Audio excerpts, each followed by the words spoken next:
today's video, I'm going to be explaining every single Warhammer 40k faction in the current 10th edition meta's strength, weaknesses, and playstyle. This can be ranging from if you're wanting to start a new beginner army and you just have absolutely no idea how 40k works and you just want to find out how the armies choose to work and which one might best suit your playstyle, or if you're maybe a more experienced player who's looking to start his 6th, 7th, or even 8th army, and you just want a quick refresher on how the armies work, I have put in the tons and tons of research to find the most accurate statements for every single army, so you can find the one that best suits the situation you currently want to play 40k in. But you know what? I don't want to waste any more of your time. Let's just jump straight into it with every single basic army in 40k explained.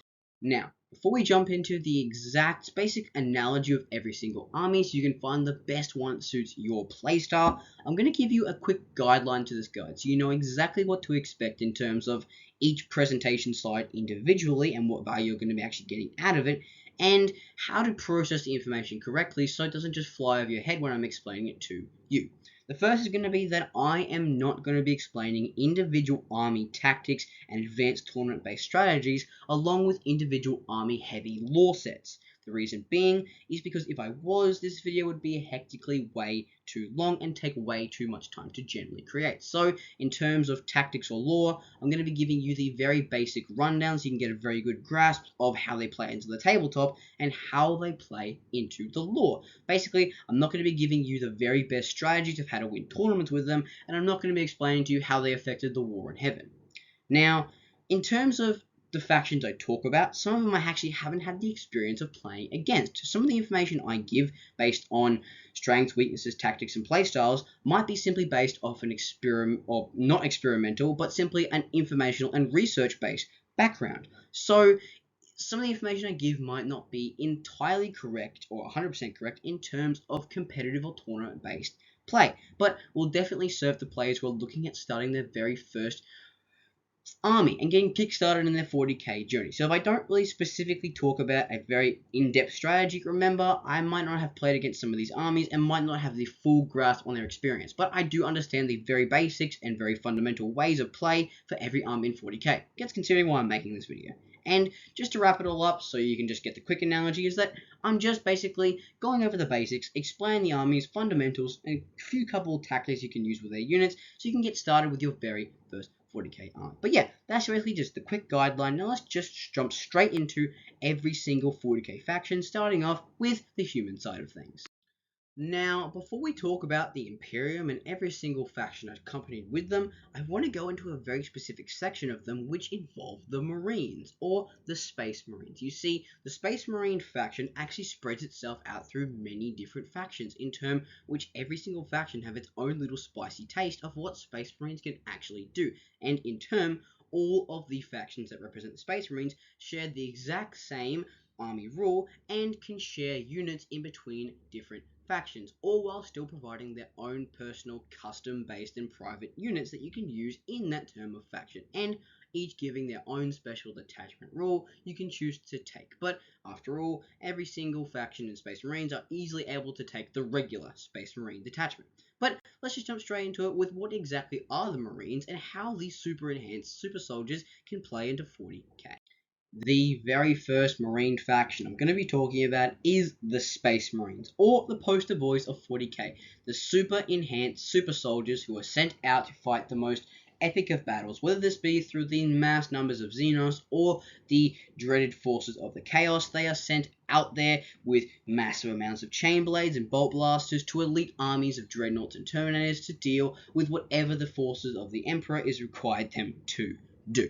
Now, how do Space Marines actually play on the tabletop? Well, Space Marines are a very upfront, ready-to-go army. If there is a specific target in front of them they need to deal with, they're very good at dealing with them right here, right now. They aren't ready to waste time or be any kind of dilly-dally. They're very good at dealing with whatever in front of them, which ties very well into their army rule, Oath of Moment, which allows you to select one specific target and you get full hit rerolls against that target. So maybe if there's a target that could be like addressing your scoring, or could be addressing the likes of you attacking. It's very easy to select that target and isolate them down to easily be able to get rid of them so you can continue playing into the victorious motion. Basically, Space Marines are just overall good at everything. They might not be a 10 at one specific thing, but they're a 7 overall at everything, and which means it's very flexibly easy to build Space Marines in many different ways, along with their vast amounts of units, from gladiator lancers to regular space marine to regular just space marine command general soldiers, whatever you want to call them. It's very easy to build them in a specific way, especially with their codex that released, which can have many different attachments like Firestorm, Ironstorm, Spearhead, or even the Imperial Guard attachment, which allows you to take more heavy blasters. If you want to go very melee heavy centric army, it's very easy to do that. Or if you want to go very heavy like a very speedy unit, it's very easy to do that. Or if you want to go a very heavy vehicle army, it's very easy to do that. Space Marines are very good at being a super flexible army who can play in many different ways. And sure, there are specific ways of doing things very well, but Space Marines just work generally good into anything. So if you want to play them however you want, it's very easy to perform that way.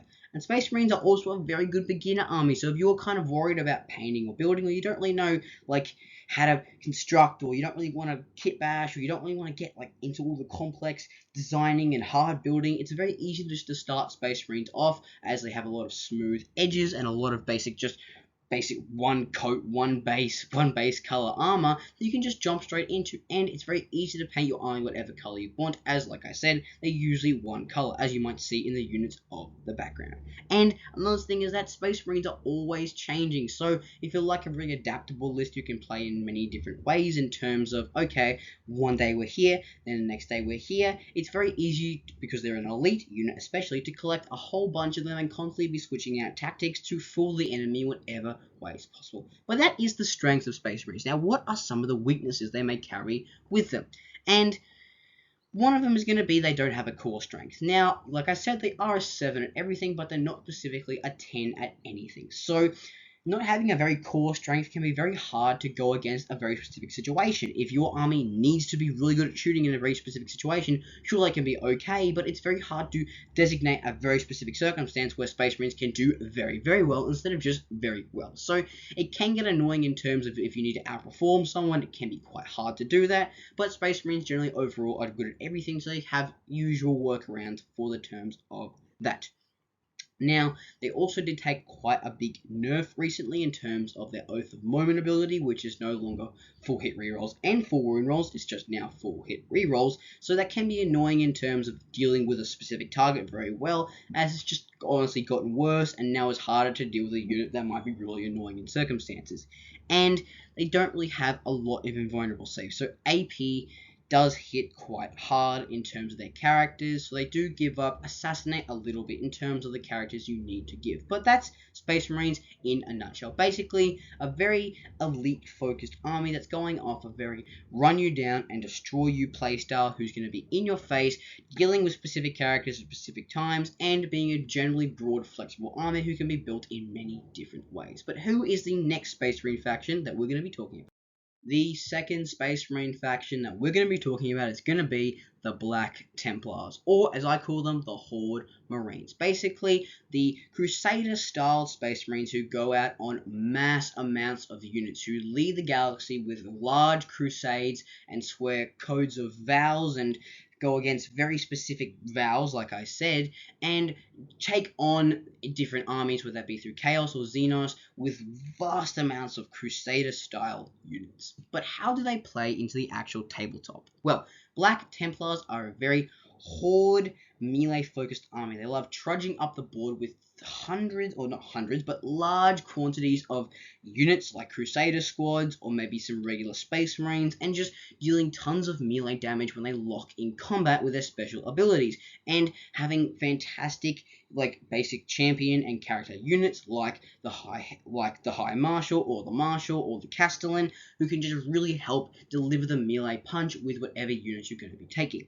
Now, what are some of the strengths of Black Templars? Well, Black Templars obviously play heavily into melee, so dealing with anything that involves close combat, quarter range attacks, like sitting on objectives, or maybe scoring a secondary or being anywhere that involves being close to the enemy, Black Templars are very good at overwhelming them with the large amounts of Crusader units, considering how cheap they actually are. And what makes this even better is that the Black Templar detachment rule, the Righteous Crusaders, allows you to basically take and swear a specific set of vows during the game. So one vow you might have sustain hits, or one vow you might have anti-psycho 4 up, or one you might have a leader characteristic of 5 up, or you might have lethal hits. Depending whatever vow you want to swear is what you're going to be achieving. So they're very good at reading a situation, understanding what they need to do, and applying that through like just swearing vows and the Templar vows, basically.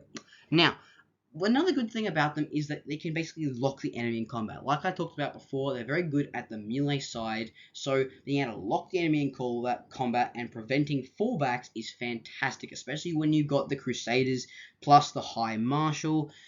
Combos with the damage, oh man, you get some really insane results. So if you're looking for a very kind of damage dealing, melee centric horde version of the Space Marines, where you can take so many units in terms of the Crusaders and the regular Space Marines or the Blade Guard veteran, I would suggest Black Templars in terms of their melee and vast amounts of trudging up the board abilities. Now, what are some of the weaknesses of Black Templars? Now, I would say that right now in 10th edition, melee is not as strong as shooting. So with that, you're going to have a couple of weaknesses in terms of flexibility and durability when moving up the board. Obviously, Black Templars deal with that amazingly, considering their ability to not really have much of a leadership ability, considering it's one of their vows, or take a leadership test, considering their vows, and allowing the enemy to have to shoot at so many different units. And another one's going to be the predictable playstyle, but this ties into every single Space Marine faction, because every single Space Marine faction has only a specific set of designated characters and units. So playing into this kind of centric, whether that be Black Templars or any other Space Marine faction, is going to be quite specific, except for regular Space Marines, because that's only what you're going to be taking in terms of special-based units if you're going to be taking their detachment. And Black Templars don't really have much access to range firepower, and yes, you can take all the regular shooting units like the Hellblasters, or they have some of their shooting versions of the Crusader squads, or the Desolator squads, or some of the Dreadnoughts. You can, but none of their like stratagems, enhancements, or vows really tie into shooting very well. So if you're playing Black Templars, you're playing very heavily into the melee push focus. So this could be basically building dreadnoughts out of very melee rush, or having a lot of Blade Guard veteran, or a lot of jump pack veterans, or anything that involves very heavily into melee pushing, especially with their very distinguished Crusader units, which is what you're going to be taking a lot of, considering of how cheap they are, only being like 65 points for like 5 models, I believe. But yes, that is Black Templars. Now, who is going to be the next Space Marine faction we're going to be talking about?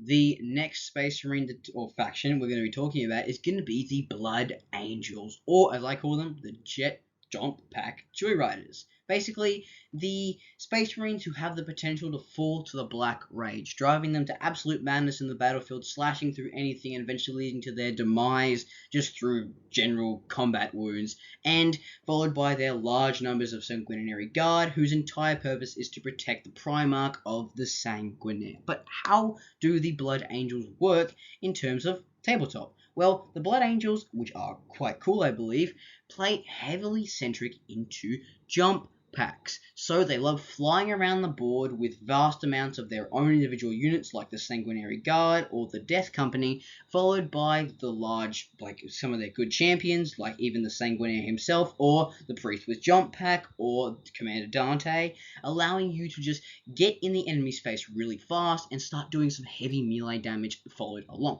But what are some of the strengths they carry along with them? Well, like I said, being really jetpack orientated allows you to employ some units who maybe don't get implied as well, with the ability for them to charge in and have a specific stratagem where you get lethal hits in Lance. It's very easy to get the charge in. They're a very heavily charging based Space Marine faction, so getting in a charge, especially with some of their abilities, which gives you like makes charging easier, makes charge more deadly with Lance, so it gives you more value for what you're actually trying to do with the army. And you can run things like the Vanguard Jetpack veterans, or the intercessors for scoring, or you can run even some of the Blade Guard veteran, considering you're going to be doing that large charge and getting the lance ability with the specific stratagems. And there's obviously plenty of abilities you can take with Armor of Contempt, or the Black Rage, or just allowing you to just become more tough as you're moving up. Basically, a very heavy, just very, very big on high amounts of movement and scoring in terms of getting to the objective before anyone else, and then securing it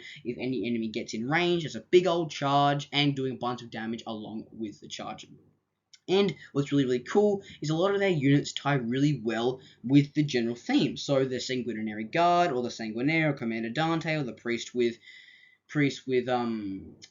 Jump Pack, or like Lamartes, I think his name is, or just any one of the units are very heavily centric on moving up. And you even have some of their even cooler units like the Librarian Dreadnought or the Death Company Dreadnought, who the Librarian focuses heavily on teleporting large shooting units around to do desiccating amounts of shots, or the Death Company Terminator or Death Company Dreadnought, who focuses on getting in the battle and then utilizing the Black Rage to go insane and do tons of damage in melee. But that is the Blood Angels, a very army that may not hit as hard in melee, but is looking to get into melee faster than anyone else Space Marine wise. It's looking to get up the board, utilize things like Vanguard veterans, Blade Guard veterans, and some large amounts of intercessor squads to score very easily in terms of holding primary and secondaries, but also being able to heavily inflict the enemy with tons of damage when they need to get the charge off. Now, what are some of the weaknesses that Blood Angels actually have? Well, the first one's going to be that their special units are very, very expensive. The Sanguinary Guard, are ridiculously expensive, and they don't really provide enough value for what you're getting, besides the actual movement characteristic and the OC of 2 factor. Replacing them with just regular Death Company units can be such a better investment. But the sad part is, because they're so expensive and the actual Blood Angels units usually don't provide enough value to be quite good, you'll honestly see so many Blood Angels lists just running barely any Blood Angels units and having like one Librarian Dreadnought or one squad of Death Company. It is quite sad, actually. And their enhancement, or I should say their detachment, isn't quite good. Sure, they have plenty of abilities like the Armor of Contempt, or the ability to do lethal hits in Lance when you charge, or their ability to get better when you charge for the +1 to Strength with the Sons of Sanguinius detachment, which allows you to get the +1 to Strength and +1 to Attack when you charge. But it's still not as good as other detachments are, and what you're actually getting for it in terms of taking a whole thing instead of just giving up the combat doctrine detachment, it's just a bit painful, and they honestly don't provide enough value to choose to take the detachment. And their detachment is specifically one of the lowest win rates currently right now in 40k, and they're struggling in the meta right now, with a lot of their units being heavily overpriced, and some big downsides in terms of, okay, even though they're melee units, they have a hard time hitting in melee. It can be quite hard to run them in terms of, okay, I want hard hitting units, but the units don't hit too hard. So in terms of movement, fantastic. Teleporting, 12-inch movement through everyone, we love to see it. And scoring with instances is very, very easy. But in terms of actually doing a lot of damage, you're not going to be looking at a lot of that. But yeah, that is the Blood Angels. A very heavy jump pack orientated Space Marine who love charging in and doing heavy amounts of damage in terms of just being there. But yeah, let's move on to the next Space Marine faction we're going to be talking about. Next, we move on to the second Space Marine faction who have angels in his name, which is the Dark Angels, or as I call them, the Hooded Marines, because all of their cool units have hoods. Now, the Dark Angels work preferably into 3 different companies in the lore: the Green Wing, the Raven Wing, and the Death Wing. The Green Wing being every single infantry unit with power armor, the Raven Wing being all their fast bikers and mobile units, and the Death Wing being everything else that accompanies the Dark Angels. Now, as for playstyle, I'm not 100% sure in terms of how they actually perform. I understand that it's very, I would say, more melee-focused army, but in terms of how they play, I would say they generally fall into a very specific sense of play, but you have to choose that very eccentric play. But I'm not 100% sure on how that works. But as for the strengths, what is really good, which is their detachment, which is the Grim Resolve, which allows for you basically to get buffed when you get battle shocked. So when you get battle shocked, your OC doesn't go to 0, it goes to 1, so you can still hold a point, but you get plenty more of buffs that you add onto that. I'm not 100% sure, but you get plenty of them going into that, which allows you to just do even better when you're battle shocked. So they love when they get battle shocked, as it just gives them plenty of buffs they can move into and plenty of ways they can perform really, really well. And along with plenty of their mobile Raven Wing units, like their special biker characters, and they're just really cool bikers and they're cool planes, it comes in very heavily in terms of, okay, even if I am OC'd, I have a very good way of working myself out of it.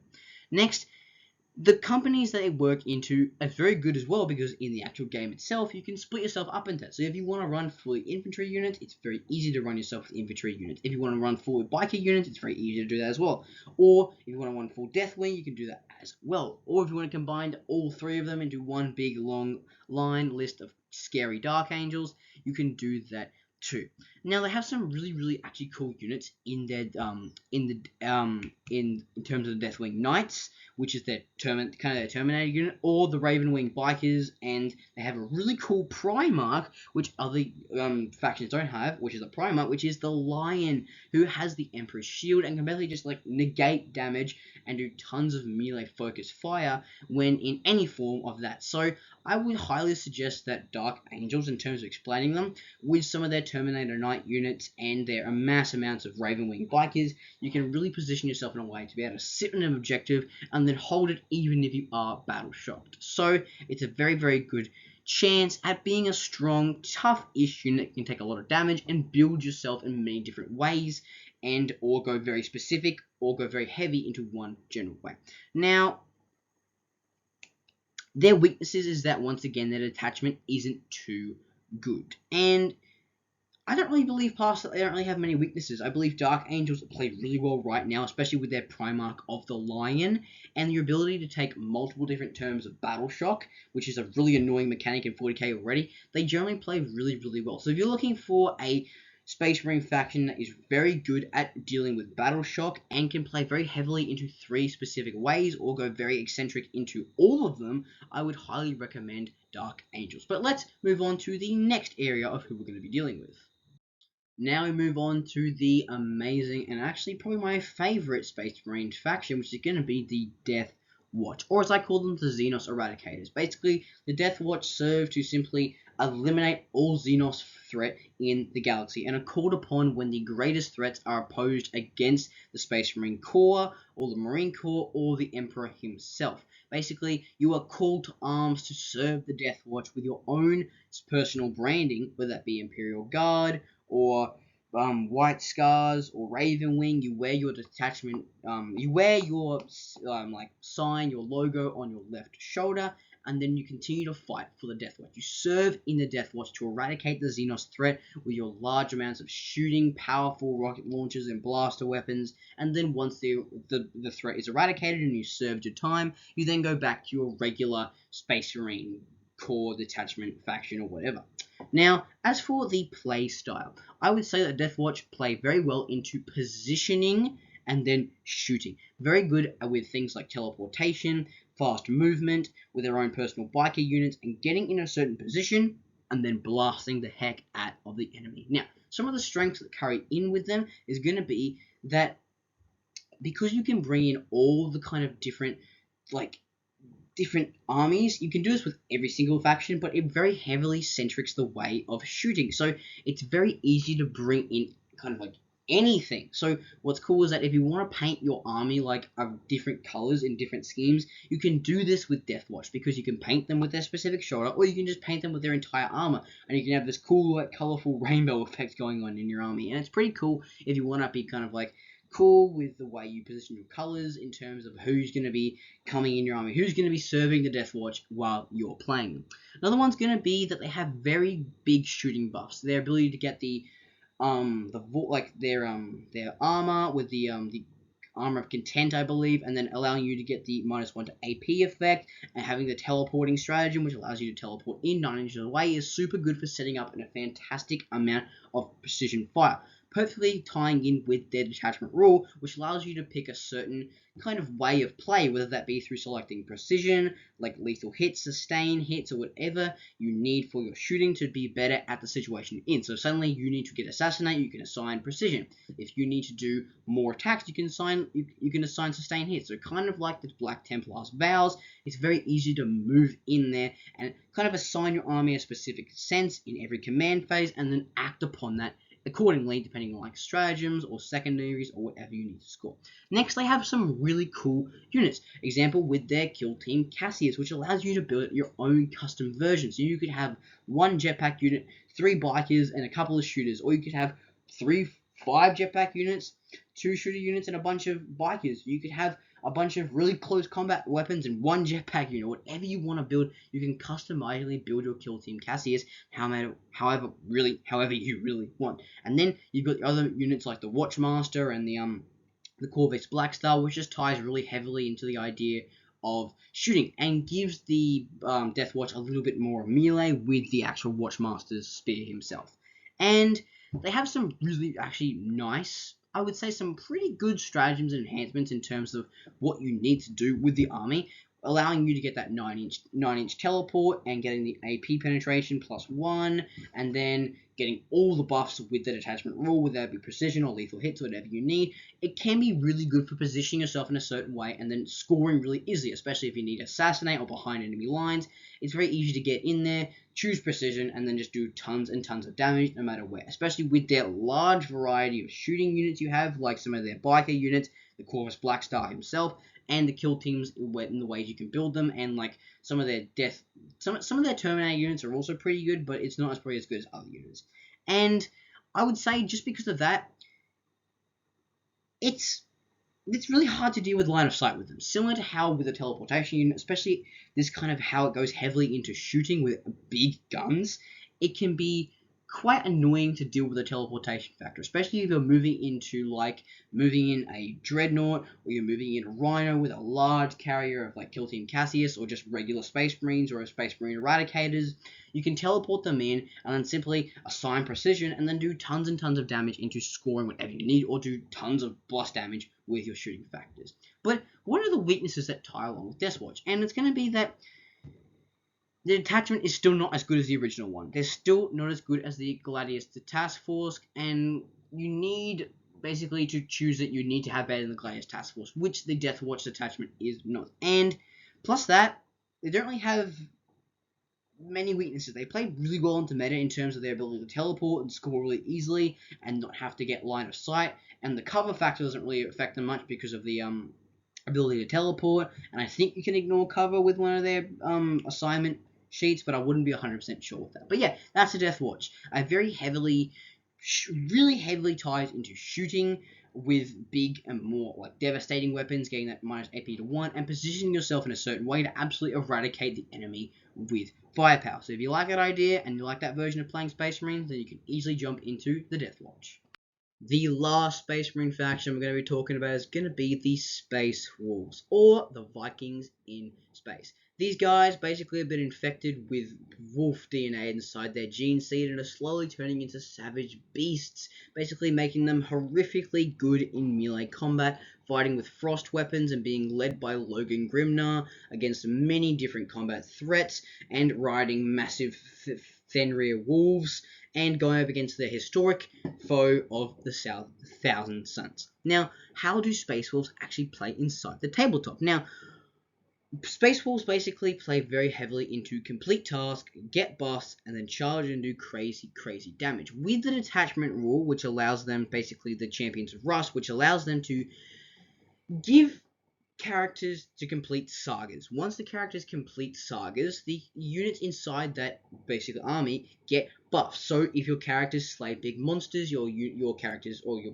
units are inspired and now can slay big monsters better. Or if your unit stands triumph in the face of overwhelming firepower, overwhelming units, your men are inspired and you gain buffs to dealing with large horde infantry units. Basically, it just works as you progress in the game, you get better and better and better until your army stacks out completely and is crazy good at the end of the game with all these amazing buffs that your characters have done. Now, They're a very wolf-focused army. So if you do like wolf kind of theme with their Thunderwolf Cavalry or their Wolfguard Terminators or the wolf like or some of their like characters like Logan Grimnar, who is like slowly turning into a wolf himself, or the units who are turning into general wolf themed characters, they're very heavily focused on that, and a lot of their characters play heavily into the idea of actually going with them. Now the thing is, they have lots of characters, and the characters are very, very, very good. They have some crazy good characters like Bjorn and Murderfang, who gives massive buffs to the squad, and because obviously you need to complete sagas with them, the characters need to be really, really good, in which terms they are. So if you really like running lots and lots of characters and lots of really good characters, I would highly, highly recommend giving Space Wolves a look at, especially with a lot of their AP melee strats, which allows you to do tons of more damage in melee in the first place. They're also a very tanky unit. So like, if you don't really like if you don't really want your units to die too much, they give up a lot of movement in terms for being more durable. So being this durable unit allows them to maybe not move up as fast as like Blood Angels would, but allows you to stay very durable in terms of, okay, I won't die. They also have a very good board distribution in terms of like their Fenrir Wolves, who can run up the board and just like take a bunch of stuff. Cheap point units, you can just run up the board really fast and just stay on points.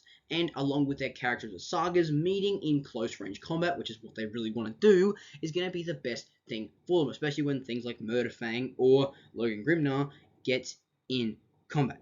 Now, another good thing about them is that you pair Oath of Moment with the sagas, suddenly it becomes 10 times easier. So if you really need to kill a big monster because there's a bunch of monsters in your army, you can put Oath of Moment on a monster, send your characters in there, complete the saga, and do tons of combination with it. So comparing Oath of Moment works really, really well into basically making the saga detachment much better. So Champions of Rust gives Oath of Moment good benefits. Basically, if you are looking at playing a more melee-focused army that works really well into characters and completing tasks throughout the game, slowly making your characters and general army better, then Space Wolves are a big plus in my books. Now, the weaknesses of them is that, once again, the detachment is not as good as the Gladius Task Force detachment, and it can be sometimes really hard to complete very specific sagas, because there's a chance the enemy might not even take those specific units. So the sagas you need to complete can be quite annoying. And especially if you're taking such a large amount of characters, because obviously there are, and the characters are really good, you kind of give up Assassinate to an extent, which can be quite annoying.